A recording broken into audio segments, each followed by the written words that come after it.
Welcome ਜੀ। ਸਰਦੀਆਂ ਵੀ ਆ ਗਈਆਂ ਤੇ ਬਹੁਤ ਜ਼ੋਰੋ ਸ਼ੋਰ ਵਿੱਚ ਸਰਦੀ ਸ਼ੁਰੂ ਹੋ ਗਈ ਆ ਤੇ ਅੱਜ ਅਸੀਂ ਬਣਾਵਾਂਗੇ ਰੈਸਪੀ ਸੂਜੀ ਆਂਡਿਆਂ ਵਾਲੀ ਘਰ ਵਿੱਚ। ਤੇ ਇਹ ਰੈਸਪੀ ਸਰਦੀਆਂ ਦੇ ਵਿੱਚ ਹੀ ਇਸਤੇਮਾਲ ਹੋਣ ਵਾਲੀ ਰੈਸਪੀ ਆ। ਇਹ ਰੈਸਪੀ ਖਾਣ ਦੇ ਨਾਲ ਬੰਦੇ ਨੂੰ ਠੰਡ ਨਹੀਂ ਲੱਗਦੀ। ਮੁਕੰਮਲ ਰੈਸਪੀ ਤੁਹਾਡੇ ਨਾਲ ਸ਼ੇਅਰ ਕਰਾਂਗੇ, ਕਿਹੜੀ ਕਿਹੜੀ ਚੀਜ਼ ਕਿੰਨੀ ਕਿੰਨੀ ਮਿਕਦਾਰ ਵਿੱਚ ਇਹਦੇ ਵਿੱਚ ਸ਼ਾਮਲ ਕਰਨੀ। ਆਪਾਂ ਇੱਕ ਇੱਕ ਚੀਜ਼ ਤੁਹਾਡੇ ਨਾਲ ਸ਼ੇਅਰ ਕਰਾਂਗੇ। 10 ਤੋਂ 15 ਮਿੰਟ ਦੇ ਵਿੱਚ ਆਸਾਨੀ ਨਾਲ ਇਹ ਰੈਸਪੀ ਘਰ ਵਿੱਚ ਆਪਾਂ ਤਿਆਰ ਕਰ ਸਕਦੇ ਆ।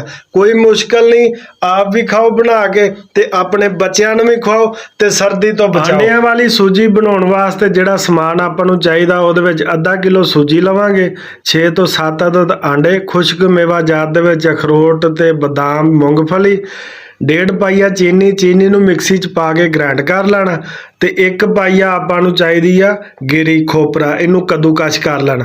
ਆਂਡੇ ਭੰਨ ਕੇ ਫੈਂਟ ਲੈਣੇ ਅੱਛੇ ਤਰੀਕੇ ਦੇ ਨਾਲ ਤੇ ਚੀਨੀ ਸ਼ਾਮਲ ਕਰਕੇ ਆਂਡਿਆਂ 'ਚ ਹੱਲ ਕਰ ਲੈਣੀ। ਤੇ ਆਓ ਸ਼ੁਰੂ ਕਰਦੇ ਹਾਂ। ਹੁਣ ਸਭ ਤੋਂ ਪਹਿਲੇ 1.5 ਪਾਈਆ ਘੇ ਲਵਾਂਗੇ ਤੇ ਇਹਦਾ ਗਰਮ ਹੋਣ ਦਾ ਕਰਾਂਗੇ ਇੰਤਜ਼ਾਰ। ਘੇ ਸਾਡਾ ਗਰਮ ਹੋ ਗਿਆ ਜੀ। ਹੁਣ ਸ਼ਾਮਲ ਕਰਦੇ ਹਾਂ ਇਹਦੇ ਵਿੱਚ ਸੂਜੀ ਸ਼ਾਮਲ ਕਰਕੇ ਫੌਰਨ ਚਮਚੇ ਦੇ ਨਾਲ ਹਿਲਾਉਣਾ ਸ਼ੁਰੂ ਕਰ ਦੇਣਾ ਤਾਂ ਕਿ ਗਰਮ ਘੇ ਦੇ ਵਿੱਚ ਸੂਜੀ ਸਾਡੀ ਸਾਰੀ ਮਿਕਸ ਹੋ ਜਾਵੇ ਅੱਛੇ ਤਰੀਕੇ ਦੇ ਨਾਲ। ਤੇ ਚਮਚਾ ਨਾਲ ਹੀ ਹਿਲਾਉਂਦੇ ਰਹਿਣਾ ਤਾਂ ਕਿ ਕੋਈ ਜਗ੍ਹਾ ਰਹਿ ਨਾ ਜਾਵੇ। ਮੁਕੰਮਲ ਸੂਜੀ ਮਿਕਸ ਹੋ ਜਾਵੇ ਘੇ ਦੇ ਵਿੱਚ, ਸੂਜੀ ਘੇ ਇੱਕ ਜਾਨ ਹੋ ਜਾਣ। ਇਸ ਤਰ੍ਹਾਂ ਮਿਕਸ ਕਰਦੇ ਰਹਿਣਾ ਅੱਛੇ ਤਰੀਕੇ ਦੇ ਨਾਲ। ਜਦੋਂ ਸਾਰਾ ਮਿਕਸ ਹੋ ਜਾਏਗਾ 1 ਤੋਂ 2 ਮਿੰਟ ਦਾ ਵਕਫਾ ਦੇਵਾਂਗੇ ਤਾਂ ਕਿ ਸੂਜੀ ਘੇ ਛੱਡਣਾ ਸ਼ੁਰੂ ਕਰ ਦੇ। ਹਾਂਜੀ, ਮਾਸ਼ਾਅੱਲਾ ਸੂਜੀ ਨੇ ਘੇ ਛੱਡਣਾ ਸ਼ੁਰੂ ਕਰਤਾ ਤੇ ਹੁਣ ਅਸੀਂ ਇਹਨੂੰ ਇਸ ਤਰ੍ਹਾਂ ਚਮਚੇ ਨਾਲ ਹਿਲਾਉਂਦੇ ਰਵਾਂਗੇ ਤੇ ਇਹਨੂੰ ਪਕਾਉਂਦੇ ਰਵਾਂਗੇ ਜਿੰਨੀ ਦੇਰ ਤੱਕ ਸਾਡੀ ਸੂਜੀ ਦਾ ਕਲਰ ਚੇਂਜ ਨਹੀਂ ਹੋ ਜਾਂਦਾ। ਕਲਰ ਅਸੀਂ ਇਹਦਾ ਕਰਨਾ ਮਹਿਰੂਨ ਜਿਹਾ। ਜਦੋਂ ਮਹਿਰੂਨ ਕਲਰ ਛੇੜ ਆ ਜਾਵੇਗੀ ਮਹਿਰੂਨ ਕਲਰ ਤੇ ਖੁਸ਼ਬੂ ਛੱਡਣ ਲੱਗ ਪੈਣਾ ਸੂਜੀ ਨੇ। ਜਦੋਂ ਮਹਿਕਣ ਲੱਗ ਪਈ ਫਿਰ ਸਮਝੋ ਆਪਣੀ ਸੂਜੀ ਤਿਆਰ ਆ। ਐਸੇ ਤਰ੍ਹਾਂ ਹੀ ਹੁਣ ਅਸੀਂ ਚਮਚਾ ਹਿਲਾਉਂਦੇ ਰਵਾਂਗੇ ਤੇ ਇਹਦਾ ਇੰਤਜ਼ਾਰ ਕਰਾਂਗੇ। ਮਾਸ਼ਾਅੱਲਾ ਕਲਰ ਚੇਂਜ ਹੋ ਰਿਹਾ ਤੇ ਥੋੜੀ ਦੇਰ ਤੱਕ ਮਜ਼ੀਦ ਸੂਜੀ ਸਾਡੀ ਪੱਕ ਕੇ ਤੇ ਮਹਿਰੂਨ ਕਲਰ ਵਿੱਚ ਆਉਣਾ ਸ਼ੁਰੂ ਹੋ ਜਾਏਗੀ।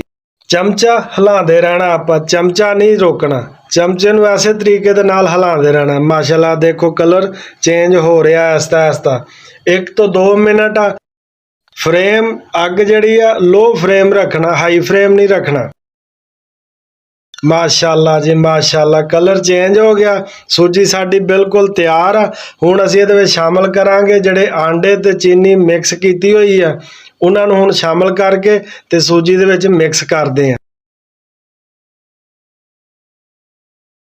ਹਾਂਜੀ, ਆਂਡੇ ਸ਼ਾਮਲ ਕਰਨੇ ਸ਼ੁਰੂ ਕਰਦੇ। ਜਦੋਂ ਆਂਡੇ ਸ਼ਾਮਲ ਕਰਨੇ ਤੇ ਐਸੇ ਤਰ੍ਹਾਂ ਹੀ ਚਮਚਾ ਜਲਦੀ ਹਿਲਾਉਂਦੇ ਰਹਿਣਾ ਤਾਂ ਕਿ ਆਂਡੇ ਤੇ ਸੂਜੀ ਅੱਛੇ ਤਰੀਕੇ ਨਾਲ ਮਿਕਸ ਹੋ ਜਾਣ। 2 ਤੋਂ 3 ਮਿੰਟ ਇਹਨੂੰ ਮਜ਼ੀਦ ਪਕਾਵਾਂਗੇ। ਫਿਰ ਇਹਦੇ ਵਿੱਚ ਆਪਾਂ ਖੁਸ਼ਕ ਮੇਵਾ ਜਾਤ ਜਿਹੜੇ ਉਹ ਸ਼ਾਮਲ ਕਰ ਦੇਣੇ ਆ। ਐਸੇ ਤਰ੍ਹਾਂ ਆਂਡਿਆਂ ਨੂੰ ਹੁਣ ਪਕਾਵਾਂਗੇ। ਸ਼ਾਮਲ ਕਰਦੇ ਹਾਂ ਜੀ ਖੁਸ਼ਕ ਮੇਵਾ ਜਾਤ ਜਿਹੜੀ ਸਾਡੇ ਕੋਲ ਗਿਰੀ ਬਦਾਮ, ਇਹਨਾਂ ਨੂੰ ਅੱਛੇ ਤਰੀਕੇ ਨਾਲ ਅਖਰੋਟ ਇਹਨਾਂ ਨੂੰ ਮਿਕਸ ਕਰਦੇ ਆ। ਮਿਕਸ ਕਰਕੇ ਇਹਨਾਂ ਨੂੰ ਫਿਰ ਅਸੀਂ 2 ਤੋਂ 3 ਮਿੰਟ ਤੱਕ ਮਜ਼ੀਦ ਭੁੰਨਾਂਗੇ ਪਕਾਵਾਂਗੇ ਸੂਜੀ ਦੇ ਨਾਲ ਹੀ ਤਾਂ ਕਿ ਸਾਡੇ ਜਿੰਨੇ ਵੀ ਇਹ ਖੁਸ਼ਕ ਮੇਵਾ ਜਾਤ ਨੇ ਅੱਛੇ ਤਰੀਕੇ ਨਾਲ ਰੋਸਟ ਹੋ ਜਾਣ, ਸੂਜੀ ਦੇ ਨਾਲ ਯਕ ਜਾਨ ਹੋ ਜਾਣ, ਨਰਮ ਹੋ ਜਾਣ। ਐਸੇ ਤਰ੍ਹਾਂ ਹੀ ਇਹਨਾਂ ਨੂੰ ਮਿਕਸ ਕਰਦੇ ਰਹਿਣਾ ਤੇ ਹਿਲਾਉਂਦੇ ਰਹਿਣਾ ਆਪਾਂ ਅੱਛੇ ਤਰੀਕੇ ਨਾਲ ਇਹਨਾਂ ਨੂੰ ਮਿਕਸ ਕਰਨਾ। ਜਦੋਂ ਇਹ ਬਿਲਕੁਲ ਮਿਕਸ ਹੋ ਜਾਣ, ਬਿਲਕੁਲ ਤਸੱਲੀ ਹੋ ਜਾਵੇ, ਫਿਰ ਇਹਨਾਂ ਨੂੰ ਆਪਾਂ ਡਿਸ਼ 'ਚ ਕੱਢ ਲੈਣਾ।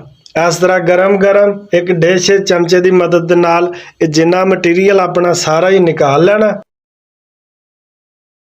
ਇਸ ਤਰ੍ਹਾਂ ਚਮਚੇ ਦੀ ਮਦਦ ਦੇ ਨਾਲ ਇਹਨਾਂ ਨੂੰ ਹੁਣ ਆਪਾਂ ਫੈਲਾਵਾਂਗੇ ਤਾਂ ਕਿ ਮੁਕੰਮਲ ਡਿਸ਼ ਦੇ ਵਿੱਚ ਫੈਲ ਜਾਣ। ਤੇ ਫਿਰ ਜਿਹੜਾ ਘਰ 'ਚ ਗੋਲ ਕੋਈ ਚੀਜ਼ ਹੋਵੇ ਉਹਦੇ ਨਾਲ ਇਹਨਾਂ ਰੋਲ ਕਰਕੇ ਅੱਛੇ ਤਰੀਕੇ ਨਾਲ ਆਪਾਂ ਦਬਾ ਲੈਣਾ ਤਾਂ ਕਿ ਗਰਮ ਇਸ ਤਰ੍ਹਾਂ ਪ੍ਰੈਸ ਹੋ ਜਾਵੇ ਅੱਛੇ ਤਰੀਕੇ ਨਾਲ। ਜਦੋਂ ਪ੍ਰੈਸ ਹੋ ਜਾਏਗਾ ਫਿਰ ਇਹਨੂੰ 2 ਤੋਂ 2.5 ਘੰਟੇ ਰੱਖਾਂਗੇ ਠੰਡਾ ਹੋਣ ਲਈ। ਮਾਸ਼ਾਅੱਲਾ ਜੀ ਮਾਸ਼ਾਅੱਲਾ, ਅਲਹਮਦੁਲਿਲਾ ਫਾਈਨਲ ਸਾਡੀ ਅੱਜ ਦੀ ਰੈਸਪੀ ਤਿਆਰ ਆ।